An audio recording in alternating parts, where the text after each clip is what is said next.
ఎలాగ నీకు సహాయం చేయటానికి ఆయన సిద్ధముగా ఉన్నాడు. మర్చిపోలేవేక ఇక ఆయన స్తుతించకుండా నువ్వు ఉండలేనంత మేలు చేయబోతున్నాడు నీకు ఈ రోజున. హల్లెలూయా, హల్లెలూయా. జీవితంలో ఇక మర్చిపోవు, ఆయన స్తుతించకుండా ఉండలేవు. అలాంటి మేలు నీ జీవితంలో చేయబోతున్నాడు ఆయన. ఆ మేలు నువ్వు పొందుకోవాలంటే నీ ప్రాణం ముందు ఆయన మీద ఎలా ఉండాలి? ఆశ పెట్టుకుని ఉండాలి. ఎలా ఉండాలి నీ ప్రాణము? ఆశ పెట్టుకోవాలి. రాత్రైనా పగలైనా ఆయన మీద నీ ఆశ పెరిగిపోవాలి. ఆశ పెరిగిపోవాలి. ఆశ కలిగి ఉండాలి. దేవునికి స్తోత్రం. ఆశ దేని మీద ఉంటుంది? ఆశ అది కొనాలి. ఆశ మంచి పట్టుచీర కొనుక్కోవాలని ఆశ, మంచి నగలు వేసుకోవాలని ఆశ, మంచిగా డ్రెస్ వేసుకోవాలని ఆశ, మంచి కోర్సు తీసుకుని చదువుకోవాలని ఆశ. ఆశ ఇహలోకానుసారమైన ఆశలు చాలా ఉండి భూములు కొనుక్కోవాలని ఆశ, ఒక మంచి ఉన్నత స్థానంలో ఉండాలని ఆశ. ఆశ ఆశ ఆ ఆశ దేవుని మీద పెట్టు. ఆశ నీకు సమస్తము దేవుని నీకు ఇచ్చేస్తాడు. హల్లెలూయా. ఆశ లేకుండా, దేవుని మీద ఆశ లేకుండా నీకు న్యాయం ఎలా జరుగుతుంది? దేవుని మీద ఆశ లేకుండా దేవుని యొక్క మహిమ కార్యాలు నీకు ఎలా జరుగుతాయి? నువ్వైతేనేమో దేవుని మీద ఆశ పెట్టుకోవు, లోకం మీద ఆశ పెట్టుకుంటావు. అనుగ్రహించిన దేవుని మీద ఆశ పెట్టుకోవు, అనుగ్రహం కలిగిన వాటి మీద ఆశ పెట్టుకోను. సృష్టిని విడిచిపెట్టి సృష్టికర్తను పూజించాలని దేవుడు చెప్తుంటే సృష్టిని పూజించే వాళ్ళు ఈనాడు ఎక్కువైపోయారు. సృష్టికర్తను పూజించాలి, కానీ ఎవరిని పూజిస్తున్నారంటే సృష్టిని, ఆయన కలగ చేసిన సృష్టిని పూజిస్తున్నారు. సృష్టిని కాదు నువ్వు పూజించవలసింది. ఎవరిని పూజించాలి?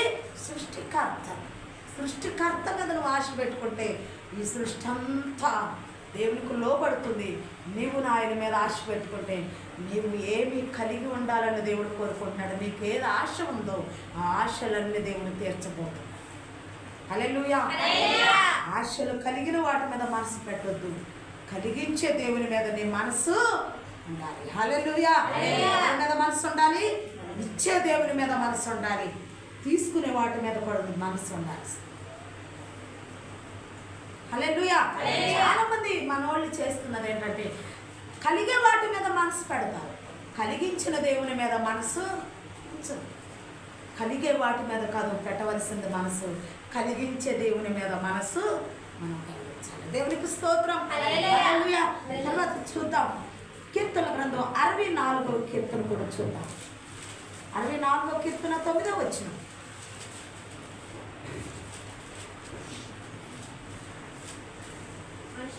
మనుషులందరూ భయము కలిగి దేవుని కార్యములు తెలియచేయుదురు, ఆయన కార్యములు చక్కగా యోచించుకుందురు. హల్లెలూయా. మనుషులందరూ ఏం చేస్తారంట? ఎంత బాగుందో, భయము కలిగి దేవుని కార్యములు తెలియచేయుదురంట. భయముతో దేవుని కార్యాలు తెలియపరుస్తారంట. హల్లెలూయా. మనుషులందరికీ దేవుని భయం రావాలండి. దేవుని భయం వచ్చి దేవుని కార్యాలను తెలియపరిచే వారముగా ఉండాలి. దేవుని భయం రావాలి, దేవుని కార్యములు తెలియపరిచే వారముగా ఉండాలి. దేవుని భయం రాకుండా ఎంతకాలమో దేవునికి నువ్వు దూరముగా ఉంటావు. ఒకసారి నువ్వు ఆలోచించుకో. దేవుని భయం వచ్చి దేవుని కార్యాలు తెలియపరిచేవారు అవుతారంట మనుషులందరూ. ఆయన రాకడ దినాల్లో అంతటా అందరూ మోకాళ్ళు వంచాలి, అంతటా అందరూ దేవుని కార్యాల గురించి మాట్లాడాలి. హల్లెలూయా, హల్లెలూయా. అదే కాకుండా ఆయన కార్యములు చక్కగా యోచించుకొందురు. ఇది ఆశ. ఆశ అంటే ఆయన ఫలానా రోజున ఈ పని చేశాను, దేవుడు దయ వల్ల నేను కొనుక్కోగలిగాను. ఫలానా రోజున ఫలానా సంవత్సరంలో దేవుడు నాకు ఈ అద్భుతం చేశారు. దేవుని కృతజ్ఞత స్తోత్రాలు. దేవుని ఆశగా ఆయన కార్యాలను యోచించుకుంటూ ఉంటారంట. హల్లెలూయా. ఇది ఆశ కలగటం అంటే, దేవుని మీద ఆశ కలగటం అంటే ఏంటంటే, రాత్రంతా నీ మీద నాకు ఆశ కలుగుతుందంటే న్యాయం జరిగించాడని ఆశపడటం, దేవుని మహిమతో నాకు దేవుని మహిమ వలన నేను మార్పు చెందానని ఆశ కలగటం, దేవుడు చేసిన కార్యాల మీద ఆశ కలిగి ఉండటం. దేవునికి స్తోత్రం. హల్లెలూయా. దేవుని కృతజ్ఞత స్తోత్రాలు. దేవుని మీద ఆశ. కార్యాలు జరిగితేనే ఆశపడదు కదండి. దేవుని మీద ఆశ పుట్టాలంటే ఎవరి మీద అయినా ఏదైనా నీకు కావాలని నీకు ఆశపడుతున్నావంటే అది కలిగితేనే వాళ్ళ మీద ఇంకా ఇంట్రెస్ట్, ఏదైనా అడిగింది ఇస్తేనే వాళ్ళ మీద ఇంకా ఇంట్రెస్ట్ నీకు ఎక్కువై వాళ్ళని గుర్తు చేసుకుంటూ ఉంటావు. దేవుణ్ణి కూడా అంతే. దేవుడు నీకు గొప్ప కార్యాలు చేస్తూ ఉంటే ఇంకా ఆశ పెరుగుతూ ఉంటుంది. నీకు ఇంకా ఆశ ఎక్కువైపోయి ఆయన కార్యాలను తలంచుకుంటూ ఉంటావు. దేవునికి స్తోత్రం. హల్లెలూయా. మేలు వెంబడి మేలు పొందుకుంటూ ఉంటే దేవుని నువ్వు ఆశగా ఆయన కార్యాలు ఆయన ఎదుట తలపోచుకుంటూ ఉంటావు. దేవునికి స్తోత్రం. అయితే ఆయన కార్యాలు జరగాలంటే నువ్వు పెట్టవలసింది కేంద్ర బిందువుగా ఆయన మీద నీకు ఆశ పెరిగిపోవాలి. హల్లెలూయా. దేవుని మీద నీకు ఆశ పెరిగిపోవాలి. ఆశ దేవుని మీద ఇష్టత పెరిగిపోవాలి. దేవునికి స్తోత్రం. దేవుని మీద ఎప్పుడైతే నీకు ఇష్టత పెరుగుతుందో, ఆశ పెరుగుతుందో, న్యాయము జరుగుతుంది నీ జీవితంలో. దేవుని యొక్క మహిమను కన్నులారా చూస్తావు. అంతేకాకుండా నీతి అనే ఫలమును నువ్వు అనుభవిస్తావు. ఆయన కార్యాలను గురించి నువ్వు తలపోసుకుంటూ ఉంటావు. దేవుని కృతజ్ఞత స్తోత్రం. దేవుని కృతజ్ఞత స్తోత్రం. హోషేయ గ్రంథం 5వ అధ్యాయంలో కూడా చూచాం మనము. హోషేయ గ్రంథము 5వ అధ్యాయము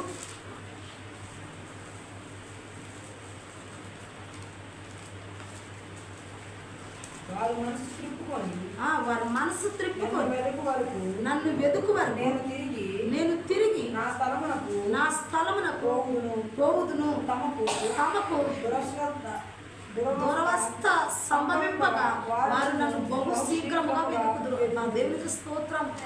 వారు మనసు త్రిప్పుకుని నన్ను వెదుకు వరకు నేను తిరిగి నా స్థలమునకు పోవుదును.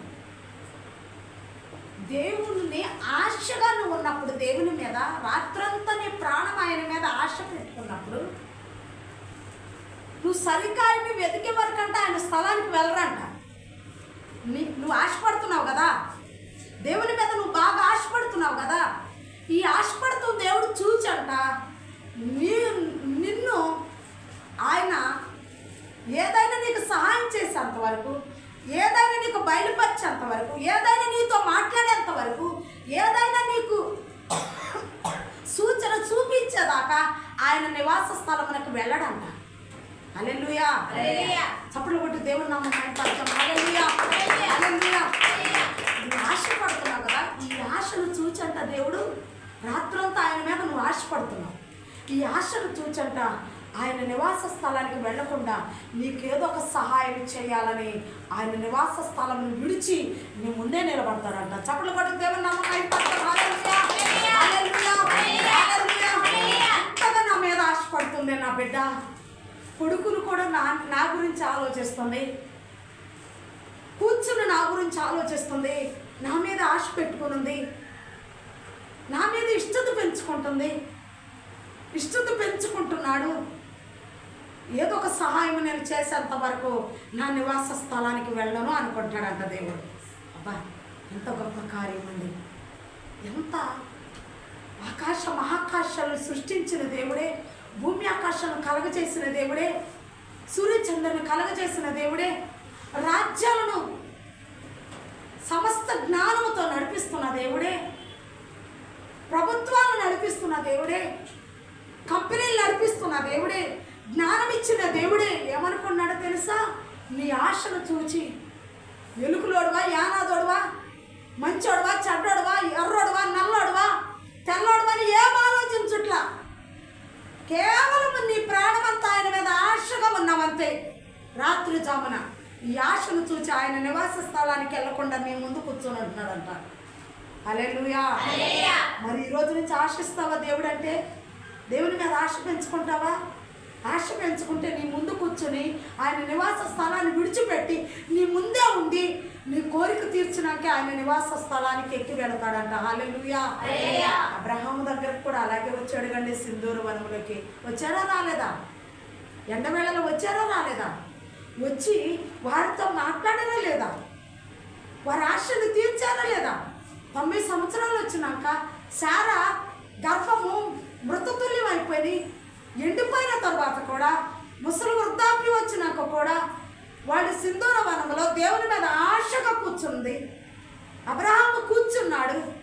దేవుడు ఆయన దగ్గరకు వచ్చి మరుసటి ఏట వచ్చేసరికి నీ ఒడిలో కుమారుడు ఉంటాడని సారాతో చెప్పారా లేదా? వారి ఆశను తీర్చారా లేదా? అంటే ఆయన మనము ఆశ ఆశిస్తుంటే మన ముందుకొచ్చి నిలబడి నీ ఆశను తీర్చేదాకా నువ్వు ఆశిస్తున్నావు, ఏమో కావాలని ఆశగా ఆయన ముందు ఆయన గురించి ఆలోచిస్తూ ఆయన మీద ఆశను పెంచుకుంటున్నావు. నీ ఆశను తీర్చడానికి ఆయన వచ్చి నీ ముందు నిలబడి తన నివాస స్థలానికి వెళ్లకుండా నీ ఆశ తీర్చేదాకా అక్కడే ఉంటాడంట. వాక్యము క్లియర్గా చెప్తుందండి, మనతో స్పష్టంగా మాట్లాడుతుంది. నీ ఆశను తీర్చని దేవుడు కాదు నేనని చెప్తుంది బైబిల్. ఖచ్చితంగా చెప్తుంది, నీ ఆశ నేను తప్పకుండా తీరుస్తాను. నీ ఆశ తీర్చాలంటే నువ్వు నా మీద ఆశ పెంచుకోవాలి. ఆశ పెంచుకుంటే నీ ఆశను తీర్చేదాకా నేను నా నివాస స్థలానికి ఎక్కి వెళ్ళను. దేవునికి స్తోత్రం, హల్లెలూయా. ఎంత చక్కగా ఆయన మాట్లాడుతున్నారు. ఆయన నివాస స్థలం పోవుదును, ఆశ తీర్చే పోవుదును. ఆ తర్వాత తమకు దురవస్థ సంభవింపగా వారు నన్ను బహుశీఘ్రముగా వెతుకుదురు. దురవస్థ ఏదైనా చాలాసార్లు అనుకోవచ్చు, నేను ఇంత ప్రార్థన చేస్తుంటే ఎందుకు వస్తుంది నాకు ఈ కష్టం, నేను ఇంత భక్తిగా ఉంటుంటే ఎందుకు నాకు ఈ వేదన వస్తుంది, నేను ఎక్కడైనా పొరపాటు చేశానా, ప్రతి విశ్రాంతి దినాన మందిరానికి వెళుతున్నాను కదా, నేను ప్రతి విశ్రాంతి దినాన్ని దేవుని ఆరాధిస్తున్నాను కదా, దేవునికి ఇచ్చే నా ఇంట్లో ఏదైనా ఉంటే నేను మొదటిది దేవునికి తీసుకెళ్ళి ఇచ్చేస్తున్నాను కదా, ప్రతిదానికి నేను సహకరిస్తున్నాను కదా, నాకే ఎందుకు ఈ దురవస్థ వచ్చింది, నాకే ఎందుకు ఈ అప్పు వచ్చింది, నాకే ఎందుకు ఈ వ్యాధి వచ్చింది, నాకే ఎందుకు ఈ కృంగుదల వచ్చింది, నా ఇంట్లోనే ఎందుకు ఇలా అయిపోతుందని నువ్వు అనుకుంటావేమో. ఎందుకు ఈ దురవస్థలు ఈ పెడుతున్నాడో తెలుసా దేవుడు? ఇంకా ఎక్కువగా దేవుని వెతుకుతావని పెడుతున్నాడు. ఇంకా ఎక్కువగా దేవుణ్ణి వెతుకుతావని. నీ ముందు నీ ఆశిస్తుంటే నీ ముందు నిలబడటమే కాదు, నీకు ఏదైనా కష్టం ఎక్కువ అవుతుందంటే ఇంకా ఎక్కువగా వెతుకుతావు, ఇంకా ఎక్కువగా ఆశపడతావని ఆయన. హల్లెలూయా, హల్లెలూయా. ప్రియమైన సహోదరి సహోదరులరా, నీ విషయంలో నువ్వే కృంగుదలుగా తెచ్చుకోవద్దు, నీ మనసును కృంగుదలలోకి నడిపించుకోవద్దు. దేవుని మీద ఆశ ఎక్కువగా పెంచుకో. నువ్వు ఆశపడుతున్నావని ముందు నిలబడి నీ ఆశ తీర్చడానికి ఆయన స్థలానికి వెళ్ళకుండా, ఆయన నివాస స్థలానికి వెళ్ళకుండా నీ ముందే ఉంటున్నాడు. ఇంకా నీ బాధను ఎక్కువ పెంచి ఇంకా ఎక్కువ ఎత్తుకేలాగా చేసుకుంటున్నాడు ఆయన. హల్లెలూయా.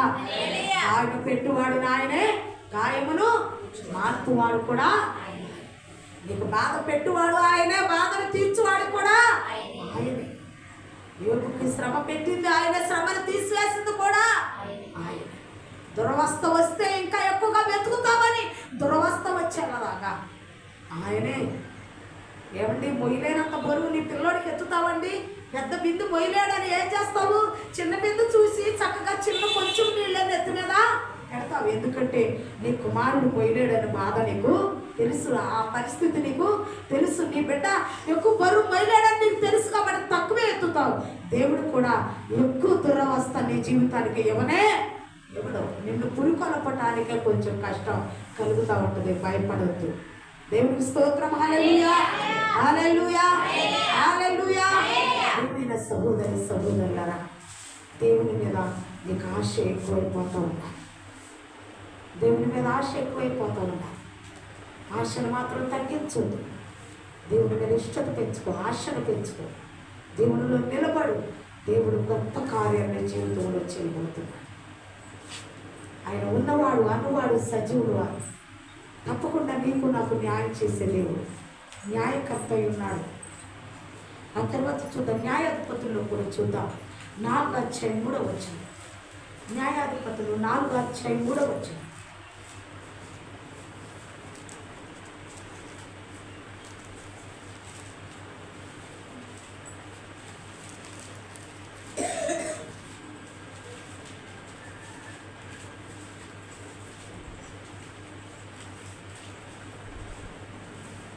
అతనికి 900 ఇనుప రథములు ఉండేను.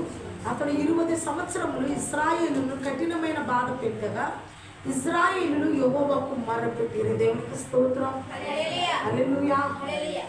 ఇనుప రథములు 600 ఇనుప రథములు ఉన్న వ్యక్తి సిసీరా. దీని పేరు సిసీరా.